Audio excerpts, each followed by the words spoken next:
I'm Jay, as I already said. My parents called me Jeroen, and I blame them for picking a name that is hard to pronounce in any other language that's different than Dutch, which they couldn't know, of course, that I would move to the US at some point in my life. Don't bother with my last name. Again, I blame my parents for all of this. I work at Microsoft, and I've been there for a little while. Actually, it's my first and only employer. And you might have seen me before in different maybe conferences in person or virtually at different user groups. You may recognize my name from the blog, the Power BI blog that I've been driving as well for a little bit. So that's all you need to know about me. If you want to reach out to me, feel free. There's my social handle there, and then my email address is right there. So I'm always happy to talk. Now I own a specific part of Power BI, and that is DAX, the programming language we all love to hate. That is my work, and that's what I focus on. So anything that has been happening in that space for approximately the last 3 years has been partly my job, right? I mean, it's not just me doing that kind of stuff, right? There's more people involved, but I was definitely involved, and I kind of pressed the button on the final decision on stuff. So, if you've been thinking about like, wait a minute, what are those guys up to with DAX? That was me. So if you were wondering what we did last year in December, where we suddenly sprung these window functions up on you, we'll talk about them in a sec. That was me. I'm sorry. But I'll explain why. Anyway, before we get into the content here, let me just say, feel free to just raise your hand at any point using the raise hand feature in Teams if you have a question, or feel free to leave it in the chat. I also I'm monitoring the chat, so yeah, feel free to just jump in. Let's have a conversation. If you have questions, you have concerns, I'm happy to answer them and go through there. I will have specific points in my presentation where I'll pause for questions anyway. So if I don't get to it right away, I probably have seen it, but I'm just waiting for the next little pause there in the session. Okay. So let's just jump right in. So basically, can I see maybe virtual raise of hands? Who here has never struggled with DAX? Never, ever. Yeah, I thought so. Right. Let's face it. It's hard. Everybody. Well, someone has raised their hand. That could be because they have never used it. But of like 99% of our users have had issues with DAX. Almost nobody is successful with DAX from the get-go. And it's really a testament to the quality of the rest of the product, if you think about it, that Power BI came to this leadership position in our market as a BI tool with our core programming language being so hard. And it's being conceived as hard. It is in the top 3 of issues that people are quoting that are stopping them or slowing them down in the adoption of Power BI. It's a blocker for many users to adopt Power BI full stop, the complexity or the perceived complexity of DAX. So it's really interesting to see that and then say, hey, we are in a leadership position in the market. So the rest of the product is really, really good if our core programming language is really this hard. So with that reality, let's just face it, like how most of us write DAX is this, right? We copy paste, and if you're so inclined, we cross our fingers and maybe you invoke some higher power if that's your thing. But that's basically what we do. That's what I do. That's what everybody does, right? You copy paste somewhere from a community forum or from a blog, or you read one of those books like these, the famous books. You read those, you go to the training, but still you will refer to these as like a recipe book and go like, oh yeah, this is how this works again, right? And you don't have to copy paste from online. It can also come from a book, and that's fine. That's the reality. Now the way for me is kind of different, because when I do this and it doesn't work, I have an extra escape. I'm in the lucky circumstance that I work with the inventors of DAX day in, day out, and I can just reach them on Teams. They're a Teams message away. So when I get stuck, What I do is I ping Jeffrey Wang and I go like, hey, do you have some time? And then I explain the issue. And then invariably he opens screen sharing, starts Notepad without any support for any intelligence or whatever, just starts typing. And it's perfect DAX, the most beautiful DAX I've ever seen. And then he will say, yeah, this will probably work. He pastes it into Teams and I paste it into Power BI and it always works immediately. And that's not for the easy stuff. That's for the hard stuff. But we don't have a way to like provide Jeffrey as a service to everybody else. We don't have that. Would it be interesting if we did YAS, Jeffrey as a service? But Jeffrey didn't really like that idea of having his brain somehow put into the cloud. So we'll have to wait until that happens. Until that point, we'll have to try to make DAX easier. And that is really what we've been working on for the last 2.5 to 3 years with me and the team and everybody involved, including Jeffrey and others, making DAX easier. And there's stuff we can do. So the reason we've been doing this is because DAX is hard, yes. But even more surprisingly, some things that you would think are very simple are hard. For example, a running sum. Have you ever tried to do a running sum in DAX?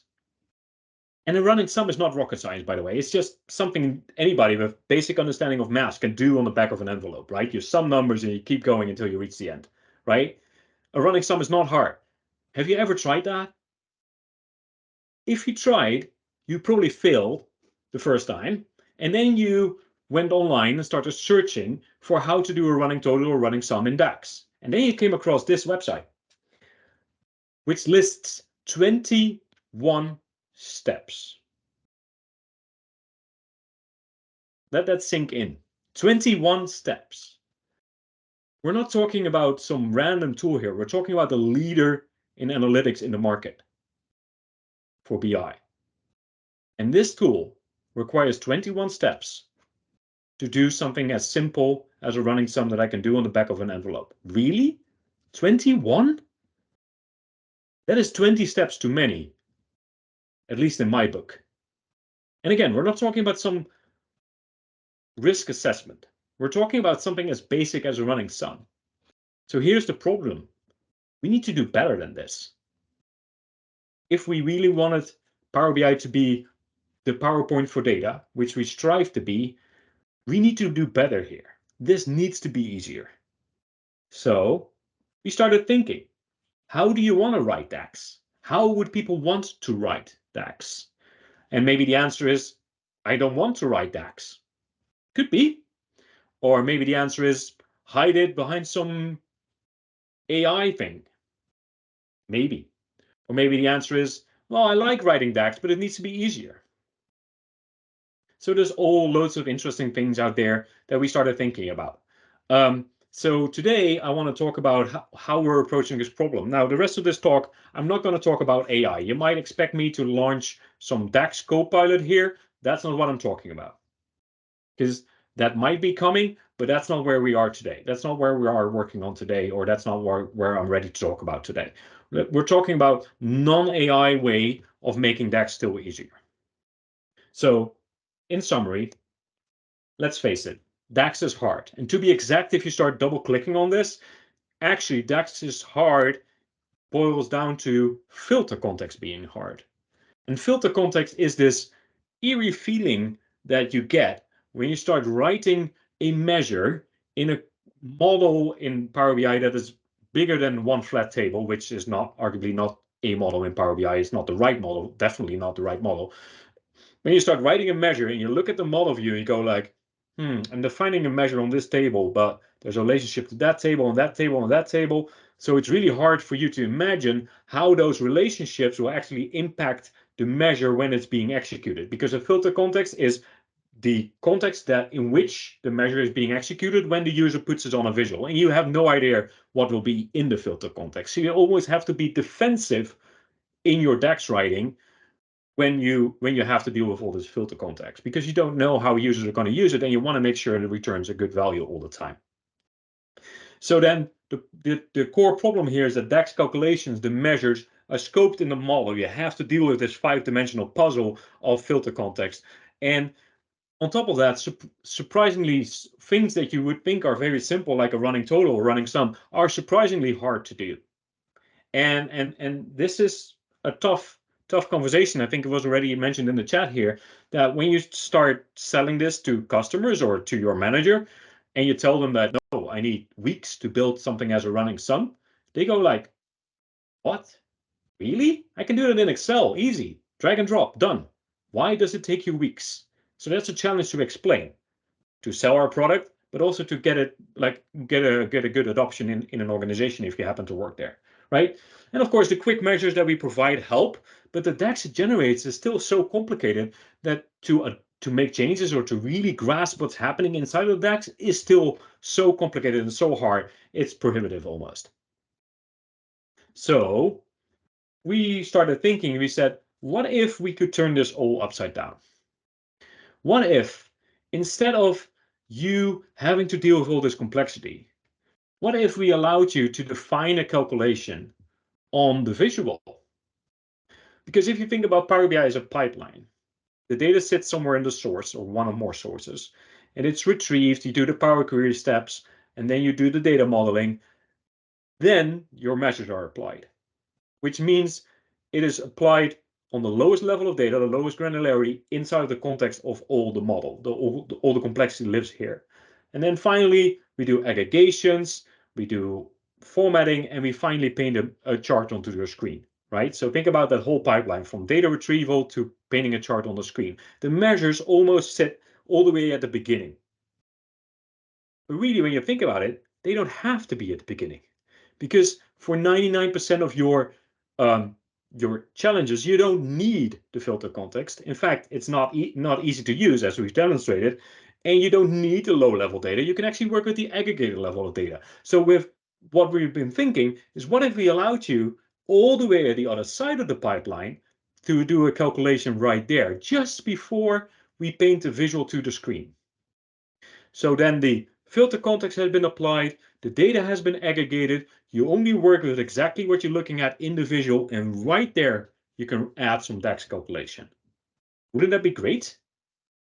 And then on top of that, what if we allowed you to then, the DAX that you would have to create would be almost as easy as just natural language, as just saying or expressing in code what you wanted. No more weird top and ones and summarize and group bys and calculate and filter and all that stuff. You don't have to care about it anymore. You can just walk up to this and go like, I need a running sum, and it will be very easy to express. And then as a cherry on top, what if we took it one step further and closer to Excel and said, hey, if you're so inclined, you don't have to type. You can use our interface to point and click and build that DAX statement that way in that calculation. So you don't have to be exposed to the DAX, or at least you will have to be exposed because you will still see it, but you don't have to write it. Think about this as an Excel formula bar, right? When you start saying, hey, this cell minus that cell, and enter it as a formula, you're not actually working with the formula bar, but you're building the formula visually, right? By pointing and clicking around. What if we allowed you to do that? And that all is essentially what we've been working on. And that is what we call visual calculations. So visual calculations is a great name because they're visual twice. One, they are on the visual.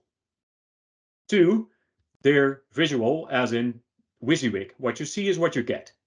It will be very easy for you to confirm that what you've built in the DAX statement actually does what you expect it to do. So they are DAX calculations defined on a visual. We're not introducing a new language. DAX concepts that you know today will still apply, most of them. And I say most of them because the visual calculations live on the visual. They are inside this little box that surrounds the visual. And think about them as blinders. And you live within that DAX calculation lives within that little box with blinders on, right? It cannot reach back to the model. And that's on purpose. Because if we allowed you to reach back into the model, all the complexity and the scary complexity, the scary monster of filter context would suddenly enter the box and there would be no room for you, right?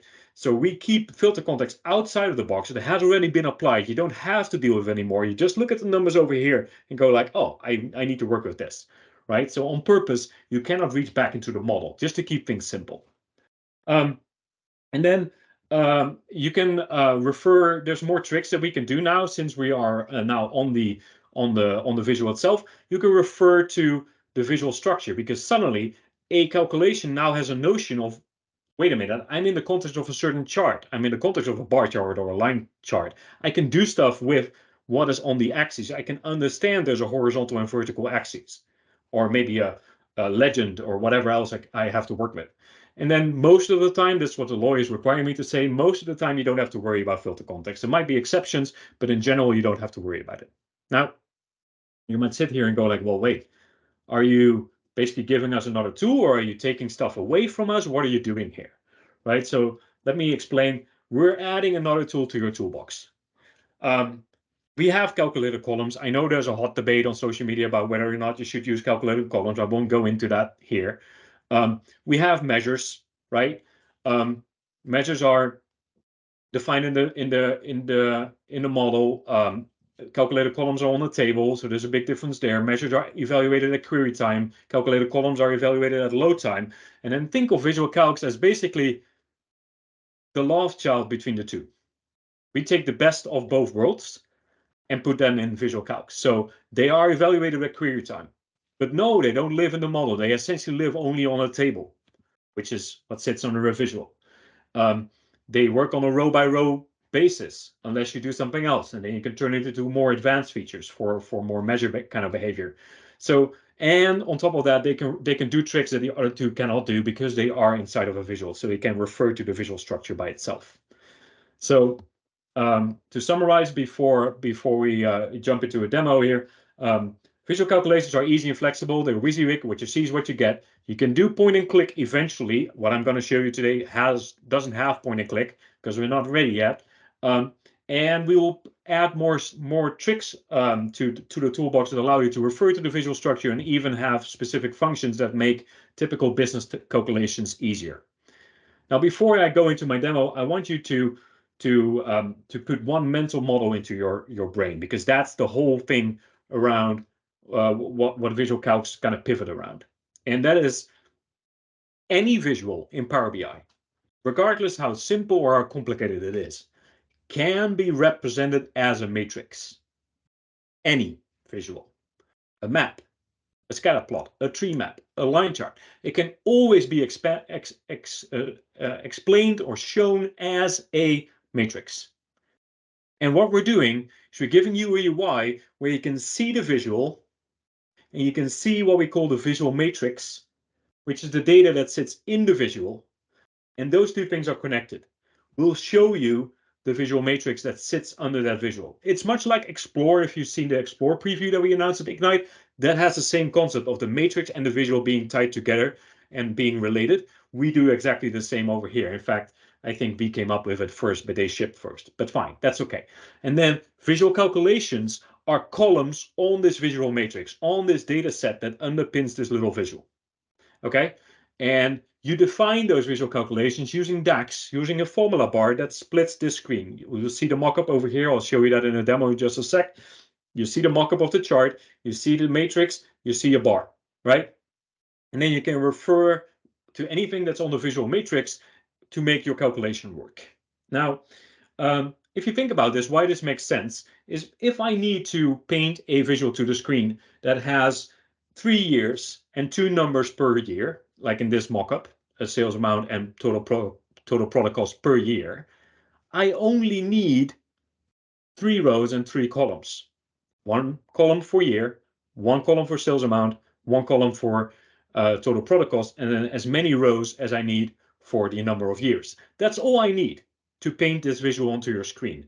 And in fact, for many of your calculations that you wanted to do, you only need this amount of data to perform your calculation. If you wanted to do, I don't know, a profit calculation or a running sum, you can just take these numbers. You don't have to deal with all these millions and millions of records that sit over there in the data model. You don't have to deal with all that complexity because a running sum over years is just summing up maximum 3 numbers if the number of years is 3. Can we all agree that Power BI will probably be able to handle that relatively quickly? I think we can.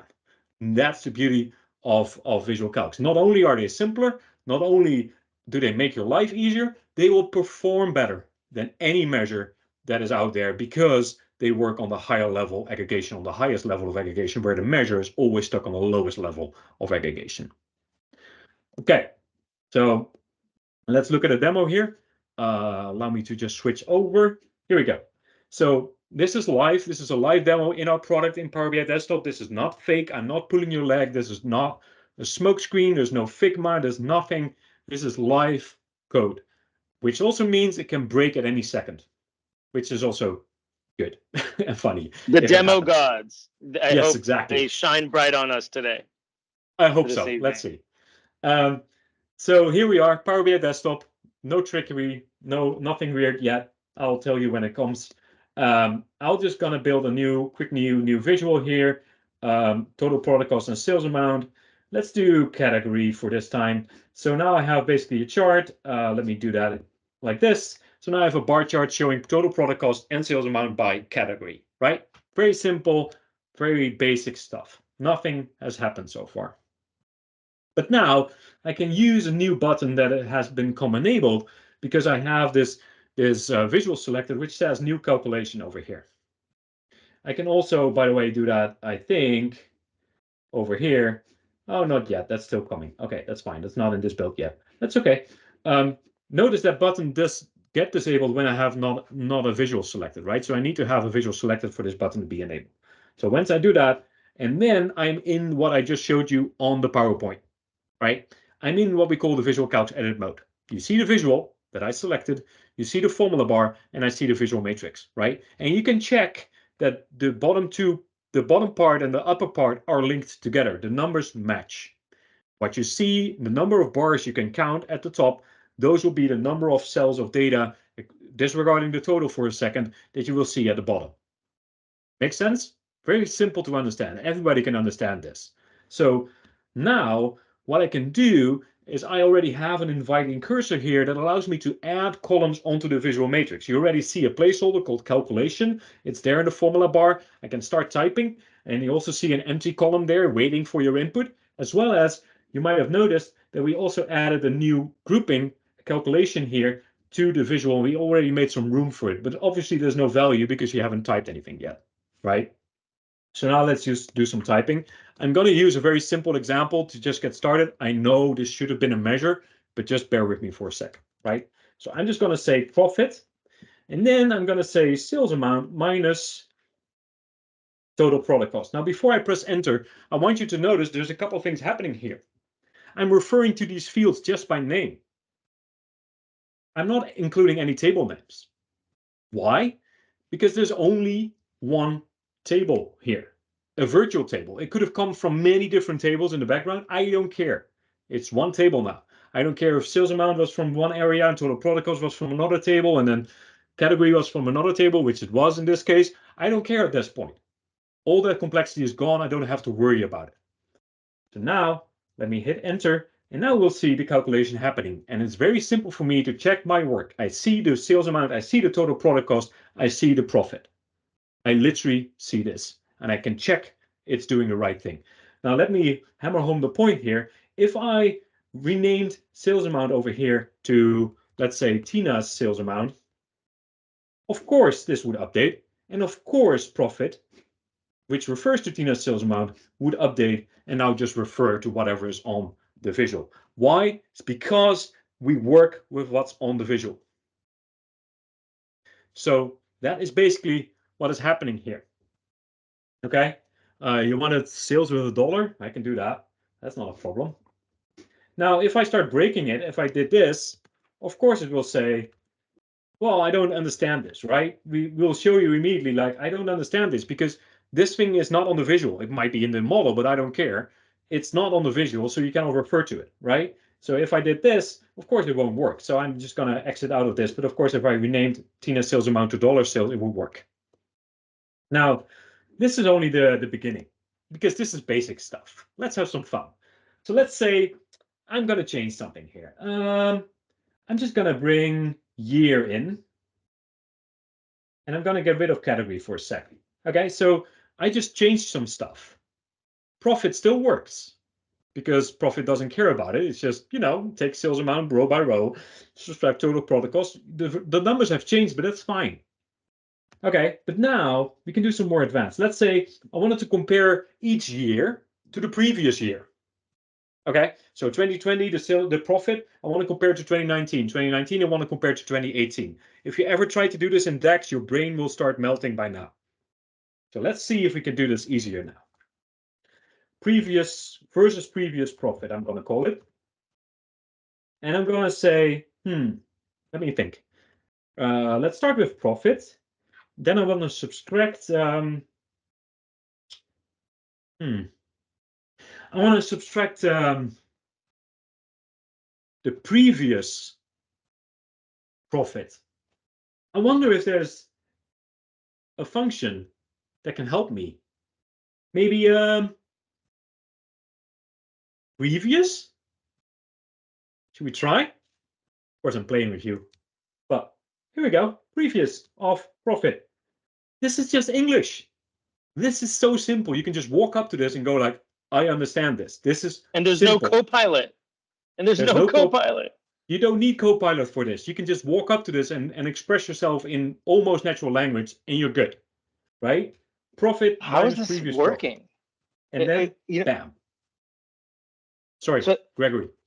The only thing I jump in on, Brian had a question around, are these calculated columns that are summarizing the data? Or like, how are these statements, like declarative statements working? Like, is there something under the covers? There's loads of interesting stuff under the covers, which I can cover in just a second. But essentially, they are calculated columns on the virtual table. So think of this matrix as a virtual matrix that we create for the visual anyway. We already have it. We need it. We're only showing you it now and then allowing you to tag on stuff while the visual is being created. So we basically gave you an entry point into the pipeline that I explained, showing you the virtual matrix that we built anyway for the visual. We only now showed it to you and allowed you to tag stuff on just before we paint the visual onto your screen. So essentially, they are calculated columns on that virtual matrix that we built. Okay, so we're not done because we can do more.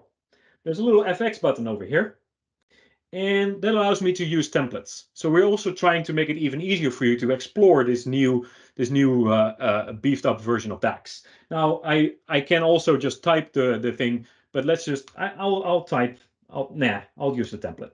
I'm going to use a template to just do a running sum or a moving average or percent of parent, a percent of grand total, percent of children versus previous versus next versus first versus last. All of these are templates that we provide. Now, all of these are very complicated things. Percent of children, average of children, I mean, if you ever did that, it is hard to build, right? So let's do running sum. Any guesses to what the function name for running sum would be? Maybe, what do you think? You should know my brain by now. Sprinting cow. Running sum? No. Just running sum. Yeah. Oh, there we go. Exactly. It's that easy. So I'm just going to say running sum over profit. Now I'm referring to, I already did that, but I'll explain it again. I'm referring to a visual calc from a visual calc, right? Running sum is now doing something over a visual calc, profit. Hit enter, and now we have a running sum. Let's do one more. Moving average. Well, what do you think? What would be the function name for moving average? Moving average. Of course. There you go. Yeah. And then I just need to provide a window size. That's the number of years I want to take into account. So I'll just do 2 because we get some interesting results. Now I have a moving average. This is so simple. You can just walk up to this and go like, I understand this DAX now. I can literally look at the expression and go like, I get what this does. Instead of 20 lines of DAX that you need Jeffrey Wang to explain to you, or these books or the training to understand. And even after you read all this, you probably don't understand. No, now we have something in hand that goes like, this is so easy. I can just do this. I can walk up to this and dream up the expression and it will probably work. Now, before we leave this demo, you can see that I built all these great calculations, but I kind of screwed up my visual, right? My visual is kind of ugly. There's loads of stuff in there. So, I wonder if we can do something about that. Do you I mind if wonder I if ask there's you a a quick way. question, Jay? Just Yes. to pause you before we move on to the visuals. You know, one thing I want to mention is just first, congratulations for what you've done here. I mean, I remember when Jeffrey Wang presented at our user group, when I first kind of like started being involved in the Portland user group, and you know, everybody was like, "Oh, DAX is the Achilles heel," but this is what we love. This is what we want to do, and you know, and we had like the room was packed, right, to hear Jeffrey Wang discuss how DAX is the future, right? And now that we're seeing this, and now that we're able to, you know, again, plain English, do things, this reduces that, you know, that bar, Yeah. for individuals that can really grok Power BI. Now, one thing that I'm thinking of in the back of my head is, you know, I've always got the Italians here and Jeffrey Wang here and some other talking heads.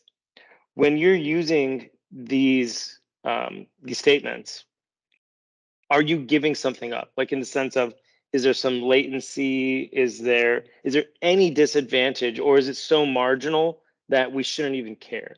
Or is There is it some most disadvantage. You're some? trading. I mean, You're go ahead. trading ease of use for flexibility. Great. But I'll explain that I in think just a for sec if you allow me. I yes, have go slides ahead. about Okay. that. Okay, great. Let me Sorry, I wrap up my keep teeing demo you and then up. we can get into the gory details which you want to hear. Okay, I Yeah, will pause. I will go cool. on off mic and mute. Just, for 2 more minutes and then we can jump into that topic, okay? So, as I was saying, I kind of screwed up my visual. What if there was a way for me to decide what's on the visual while still be working with visual calcs? Well, if you divert your attention to the right side of my screen here, you might recognize a familiar icon that you've seen maybe in the model view, a little eye thingy. So I can just use this to hide stuff from the visual. My visual matrix doesn't change. Why? It's because, remember, the rule is you can work with what's on the visual matrix. So the moment I delete sales amount, all this house of calculations that I built on top of it will break because sales amount is no longer here, right? It has to stay on the visual matrix. However, the visual matrix now still has everything on it. I can still reproduce exactly how these numbers that I'm showing in the chart came to be because I can look at it, go like, yes, this is how it works. But I don't have to show this all on the visual. So now I can move some stuff around. Maybe I'm only interested in showing the versus previous and then the running total and moving average in the tooltip. And we back out. And now we have a beautiful visual that didn't exist before that I wrote. And I added very powerful calculations on in very simple DAX statements. And this is why we're doing visual calcs. Because this is, I believe, so easy that almost everybody can do this. So that is the demo. And of course, if you're so inclined, you would make my day if you went to social media, whatever social media you have, and posted how I just blew your mind. That would mean a lot to me. Because Everybody that is do it just, right now. I'm literally tweeting right now. go for it. If I you've love got it. your Twitter, LinkedIn, whatever, you guys, let's do it. I'm doing it. Because this is literally the cherry on top for us to see the excitement that people go like, what are you just doing over here, right? So let me just go into what are we hiding under the covers here. So visual calculations are DAX calculations in the scope of a visual. And in support thereof, we have new functions that we're introducing. I already showed you a couple, and then new concepts. So I know there's some people in the chat asking, will any DAX function work? So let me just explain that in just a sec. It is just DAX. So most DAX will work. You can use your switch true statement. You can use your if statement. You are not tied to these new functions. You can do whatever you want. However, functions that rely on the model will not work. So related, use relationship, related table, those things won't work. Why? It's because they are dependent on this whole concept of models that we just left in our rearview mirror. We don't have to deal with that anymore. We don't have access to it anymore. You don't have to worry about it. So those functions will not work. The rest will work fine. Basic arithmetic works, and then you can use our new functions. just to show you how easy this is. If you had the goal to implement a running sum calculation that sums sales amount over years, this is how you would do it in current DAX. Calculate sum, filter all selected is on or after if you have a beautiful data model. And in Visual Calcs, it's literally just calling running sum. And then comparing a list of states and the number of restaurants per state, and want to compare each state to the number of restaurants before. This is the current DAX on the left, which includes tricks that Jeffrey Wang wrote for me, including top N ones and summarizes and selected values. On the right, window functions, making it slightly easier using offset, and then Visual Calcs making it even easier. And this leads into me talking about what we actually built here. So I'm just going to pause right here and see if there's any questions that I missed. Let's see. Questions, comments. So the calculated columns questions I already answered. Can I use different calculations in different visuals with the name profit, or is it not allowed? Yes, you can use different calculations in different visuals with the name profit. The calculations will have to have unique names per visual. So that's the question by Pranam a little while ago. Let's see. Would be even better if the sort order was kept in sync between the viz and the calc table. It is, Harry. You're asking something that isn't in fact happening. Let me just show you. If I will go in here, now we have this thing, and I'm going to change the sort order of the year, and lo and behold, these numbers change. So I think I just answered Harry's question. Let me know if I didn't. Some guesses to the function, and let's see what else is there. Calculation group. This works with calculation groups just fine. It interacts with it just fine, as you would expect. So there's no real issues right there. And I think this is about it. Yeah. Is this applicable irrespective of the input mode, import, direct query, etc.? Yes, this will work on all modes. And this will also perform really well because what is happening, we aggregated the data anyway, right? We retrieved the data from direct query, from the source. We aggregated to build the visual. The only thing you're doing is on that cached version of the data that we just retrieved from direct query, we're adding calculations. We're not going back to the source. We're just running this on the aggregated version of the data that we already retrieved. So the number of queries on direct query doesn't increase. The number of queries back to the storage engine doesn't increase. We're just working on the aggregated version, the cached version that we already have, and adding the calculations on top of that. So that's basically what we're doing here. Now, the question, of course, is when will this be available? I am happy to tell you this is available now in private preview. So if you want to join this in private preview, you can. But then otherwise, stay tuned for a little bit longer because we're looking at March 2024 for public preview. Awesome. So That's this amazing, is coming really, Jay. really soon. So Jay, do you think in March, I don't know how connected you are with the INA days, but I think being able to show this off at something like a dashboard in a day where beginners and users are getting their first run at Power BI would be pretty amazing. Is that something I should bubble up to them, or is that already happening? This is already happening. Yes. Yeah. No, Love that connection has been made. Love that. So yeah, March is where we'll unveil this. And what I'm showing you is what we'll show you.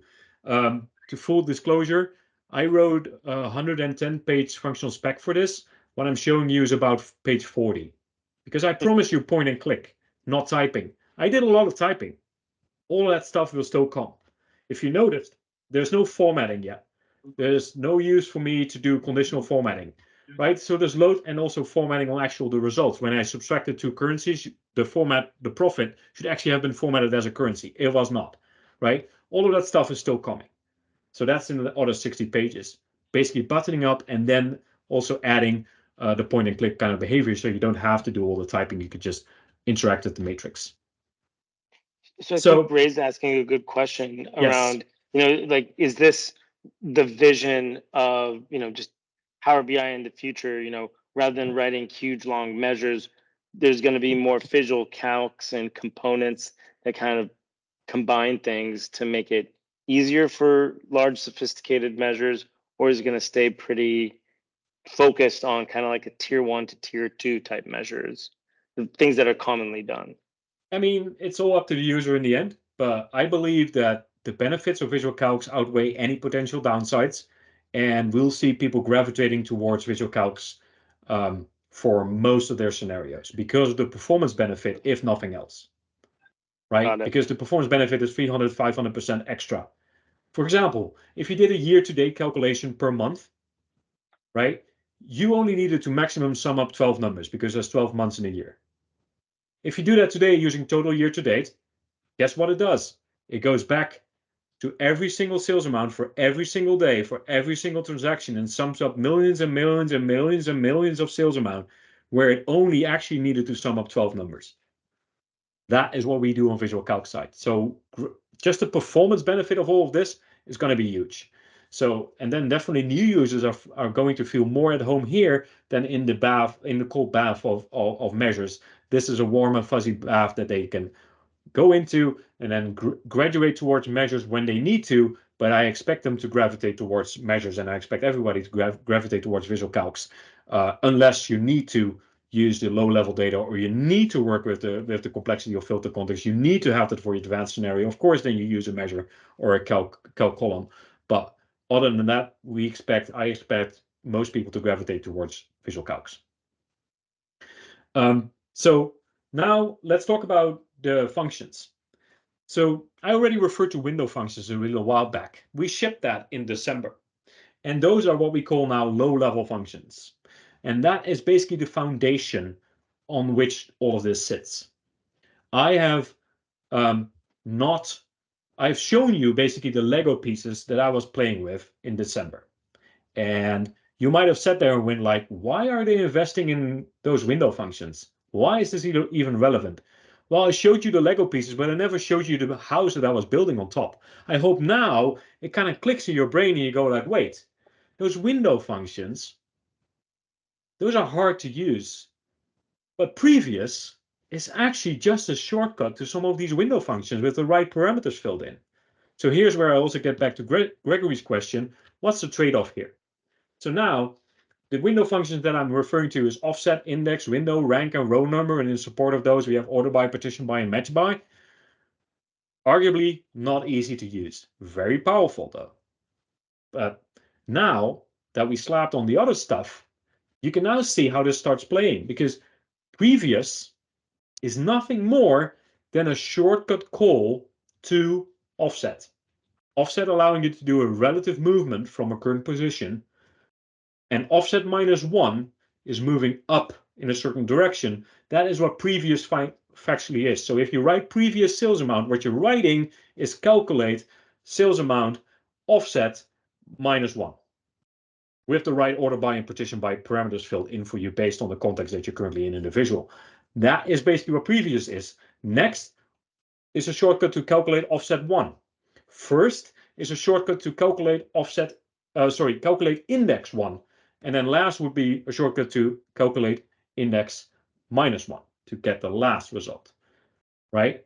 Then range and running sum and moving average, other functions that we're introducing, are all shortcuts to window. Because if you think about a running sum, it's nothing more than a window that just keeps growing. Essentially a shortcut to window. So this now all works on top of each other. So we have medium level functions. These functions are available in Visual Calcs only. And those functions are previous, next, first, and last. I already mentioned those. Range, expand and expand all, collapse and collapse all.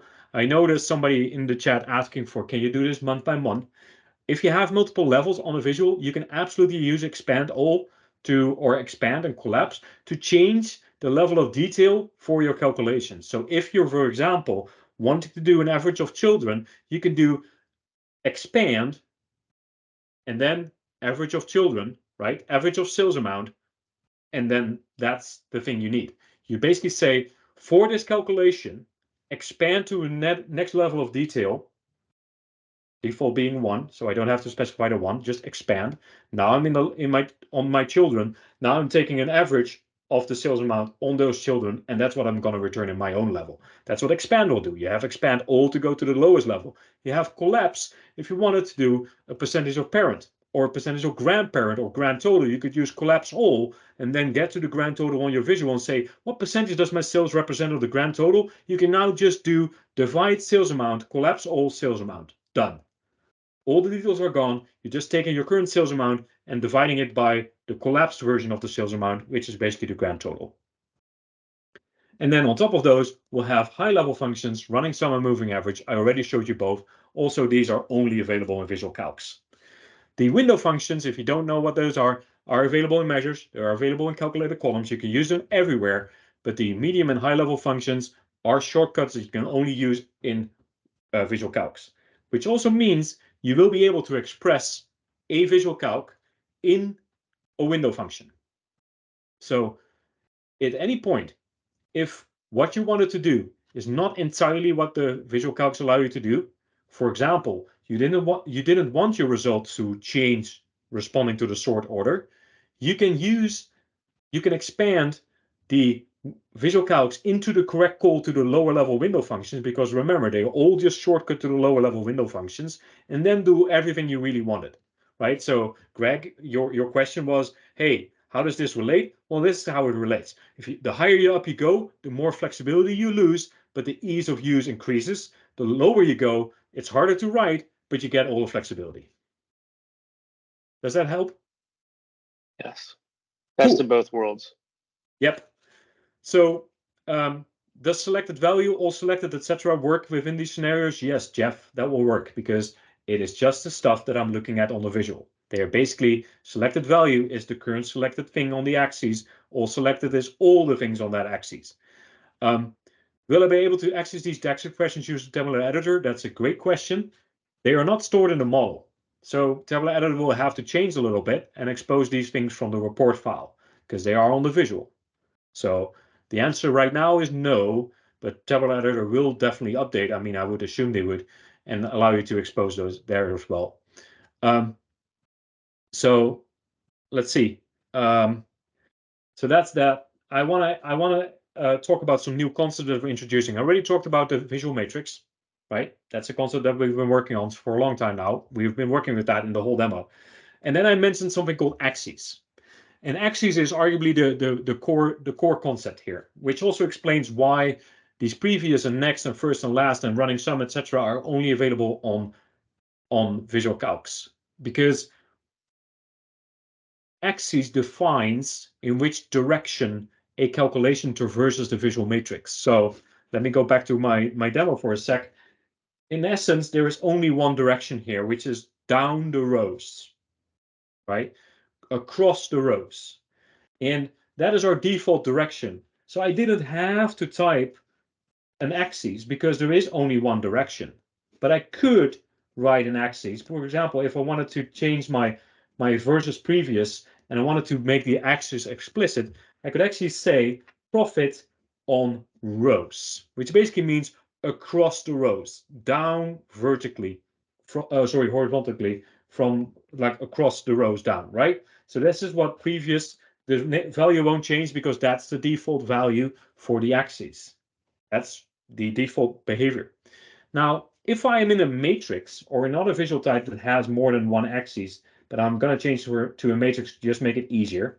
So I'm going to say fiscal year is going to be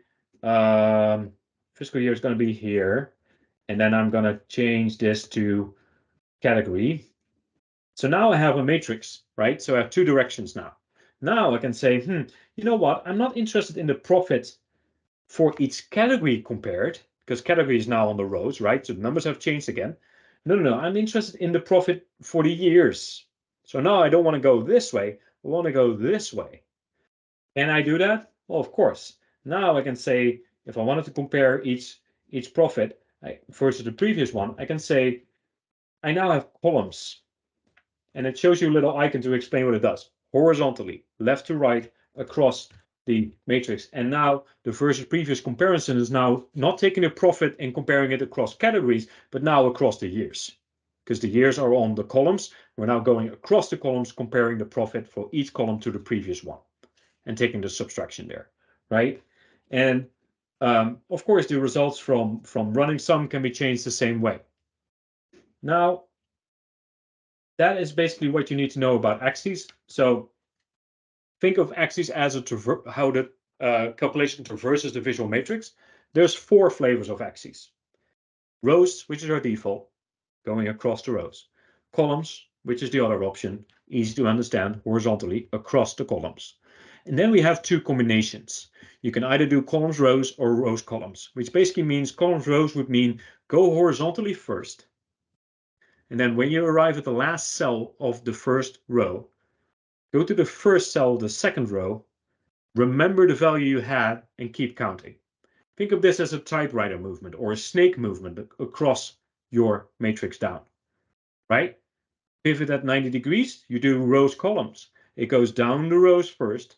When it arrives at the last cell of the first column, it moves to the first cell of the second column, remembers the value from previous, the last cell in the first column, and keeps going. So it goes like this, snaking over your matrix.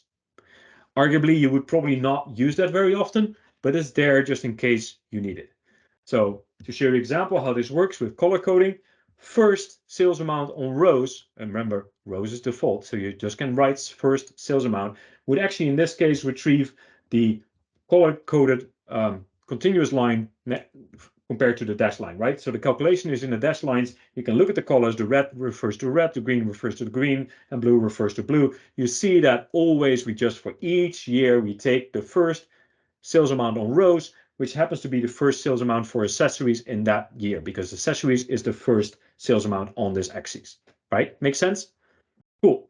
Now, let's turn this 90 degrees. Now we do the first sales amount on columns. What will this do? Not the first sales amount on category, no, the first year, right? So now each color is per row and refers to the first sales amount for the year. So all the years now start referring to the sales amount for 2018.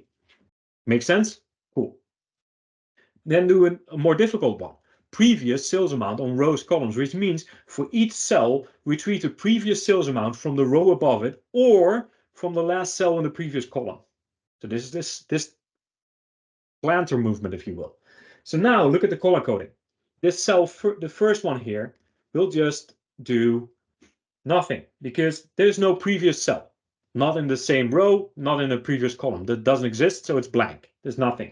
This guy refers to this, easy. That refers to this, easy. That refers to this, easy. Here, we refer to here.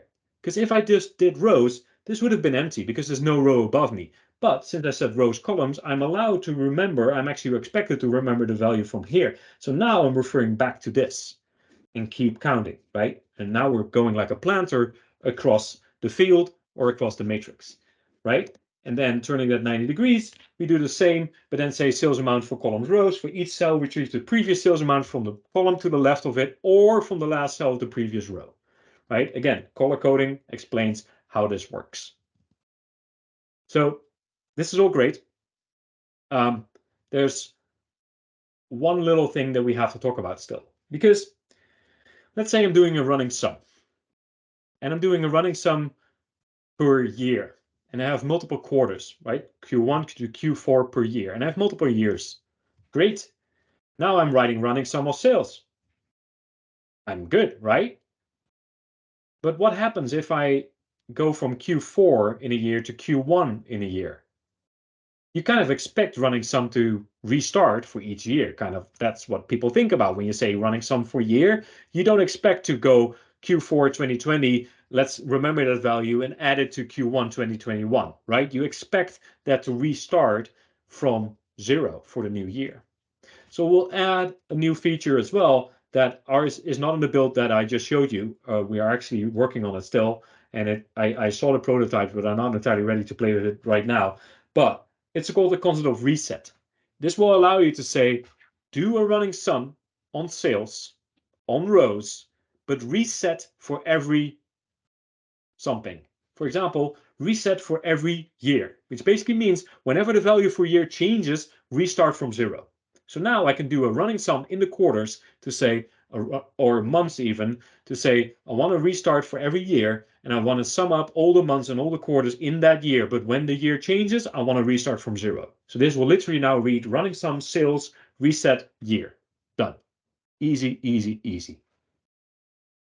And then if you start putting this together, you have a direction. A direction is a combination of axis and reset. So you can have a reset, which is by default none. So then you get simple directions, columns, rows, rows, columns, and columns, rows, the four that I already showed you. Then when you start defining reset with it, you get columns that are resetting, rows that are resetting, columns and rows that are resetting, or rows, columns that are resetting. And the last concept I want you to remember is hidden. I already showed you that. This is the easiest one. It's a little eye icon that allows me to hide a field from a visual while it's still on the visual matrix. It allows for partial results, and that is all the concepts you need to know of this beauty thing we call visual calcs. Now, before I open it up for more questions, some of you might go like, this is all great, but Jay, you're taking away our favorite tool. Where are you hiding calculate here? So in my book, calculate is great, but also very, very powerful, but also very complicated. And I don't think we should expose beginning users to calculate that much, or not that early in their journey. I'm not hiding calculate from you. It is actually still there. You can still use it. The only thing I'm doing is I like to think about the work that we do as fattening the rim of a donut. And that sounds kind of weird, but bear with me. Think about DAX as a donut.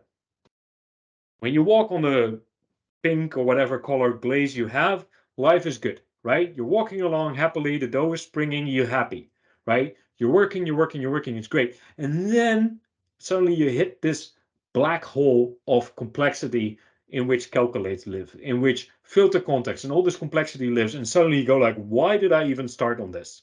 What happened to the nice, sweet, chewy donut? I'm now in a world of pain. What we're doing in visual calcs, we're not turning the donut into a pie chart. We're not doing that. I hate pie charts, so I would never let that happen. I'm not plugging the hole in the donut. That hole is still there. You can still use it once you know how to work with it. However, we're fattening the rim of the donut, basically expanding the amount of time that you can walk on that nice and springy soft surface before you have to deal with all this complexity that sits in the middle. That complexity is still there when you're ready for it, but we're just basically making that rim so much broader that you have an easier time onboarding and softly landing onto something that actually makes sense. And then once you're ready for it, you get exposed to all the power that we have and all the flexibility that we can provide.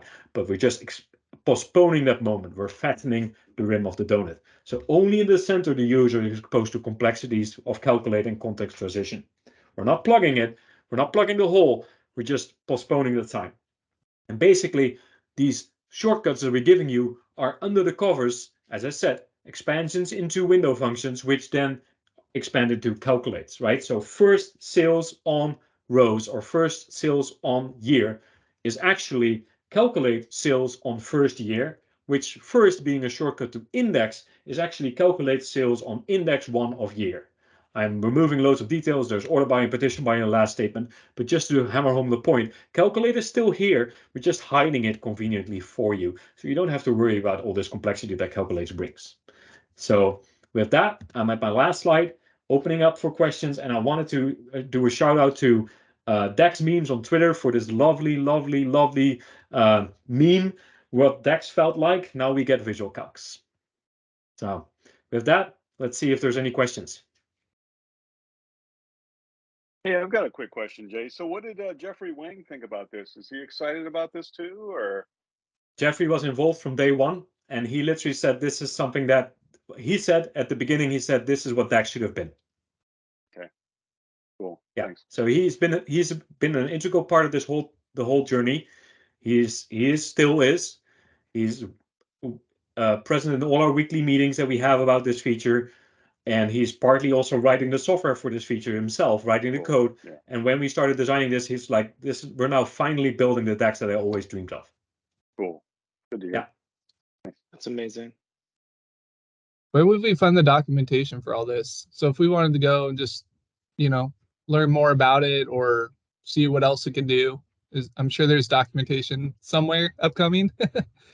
There's none yet. None yet. Literally, All you're right. looking at the guy who needs to write the documentation. I'm planning to start writing documentation next week. and I'll slowly release some of that, but definitely will be there for public preview, obviously. But I can also share the slides. So if you wanted to look at them in a little bit more time, there's also a recording, obviously. But if you wanted to get your hands on the PDF of the slides, I'm happy to share them with you, so you can look at them in a little bit more detail. And then there is the announcement of this coming, which is a very high level URL that Jane just put in, which just says basically the business value of this thing, right? It doesn't explain to you what this does, right? So I'm happy to share the slides, but there's no documentation yet. The best thing you can do at this point is go understand window functions. Because if you want to reap the full power of this and all the flexibility that sits under this, you really need to understand window functions. For those cases that you need something else than our default behavior. So those window functions have already been out for almost a year now.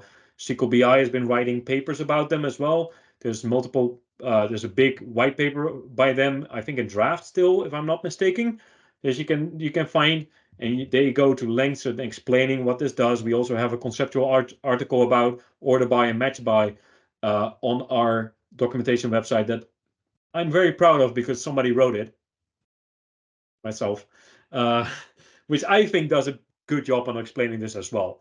So those concepts all sit under all of this sugar syntax that I showed you today.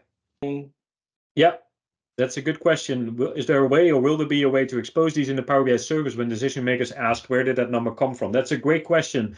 I only showed you desktop. We're also building this into the service. So when this is ready, it will be available in the service as well as in desktop. So you can make changes in the service. You can see the expression. You can go into edit mode and see where this number came from. You'll see the visual matrix there. So your decision maker can actually check the numbers and do the mental calculations. And even what's better, they can also personalize it. So once you allow them to change, to personalize a visual, right? When a report offer, you can personalize visuals, allow consumers to do that. They can also personalize the visual calcs. So they can not only change the visual type or what's on the visual, they can also change the visual calcs if you allow them to do that.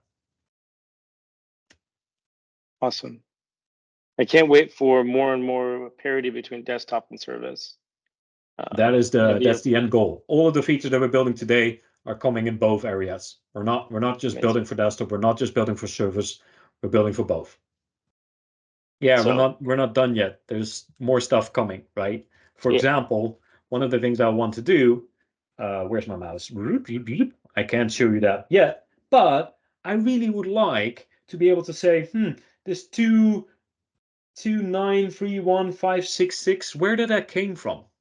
Like, I want an ability to click on this or somehow interact with this cell and then highlight, like in Excel, saying I took this number and I took that number. You know, in Excel with like the little dashed things around the cell, that is what we're going to build. That is what we need to really hammer home this point that your business user, your decision maker can actually look at these numbers and go like, yes, this makes sense. That number is correct. It's something that they don't have today. They have zero visibility into that as well, right? And all of that stuff is still coming. Amazing. And I think Scott said it best. Don't mistake our lack of questions for not being impressed. And I love how Emil said second meetups and still speechless. So awesome. Hey, imagine working on this for 2.5 years and not being able to talk about this to anybody. How do you do that? Did you lock yourself in a closet and just like, okay, it's coming, it's gonna happen? I went a little bit crazy a year ago, and if you were paying attention, there was the Chicago Data Insight Summit that Reza Red organized for a small group. It was not recorded, but I showed this for the first time a year ago. Not live, it was all just mock-ups, but that is where because I got concerned that we were in this tunnel going in a certain direction, but didn't know if we were going the right way. So I had to come up for air and check if we're still going the right way. And people were like, when can I have this? I'm like, you have to wait a little bit longer. Then over a year after, we're finally almost there. So that's the first time the world has seen this. Now we're finally talking about it on a bigger stage. And before we wrap up, I want to say 2 more things. Okay. This is not just me. Let me be very clear. It's not all you. There's a whole team of like 15 to 20 people, at least 15 who are constantly involved that are doing this with me, right? So that applause you just gave it's not just for me, it's for all of them. And I will cut that part out of this recording and share that with the team as soon as the recording is available, because they Roll need the to hear it. credits. Right, Roll the exactly. credits. It's not I mean, just me. I'm just a happy one that gets to talk about it, right? The real heroes are somewhere hidden behind the curtain. That's not me. The second thing I want to say before we leave, I want to say thank you as well to all of you, because it means a lot. And I mean that from the bottom of my heart. It means a lot for me and all of us that we have a community that is so passionate about the stuff that we work on, right? The fact that we put our hearts and souls into this kind of stuff, right? I worked on this for 2.5 years. This has been my life. The fact that I get the chance to talk to you all and see the excitement, hear the excitement, feel the excitement, and I can see the wheels turning in your head, the corks turning in your head, like, oh, but wait, I can solve this problem and that problem and that problem with this. That is the value for us. That's our reward. And so you being part of that community and spending your time, your evening, or even from a remote location, Greg, it's just awesome. So I also want to say thank you very much from the bottom of my heart, from all of us on Power BI, for being part in the community, whatever shape or form you're doing that, online, in person, organizing some stuff, just trolling us on Twitter or on LinkedIn, joking about Power BI. Thank you, thank you, thank you.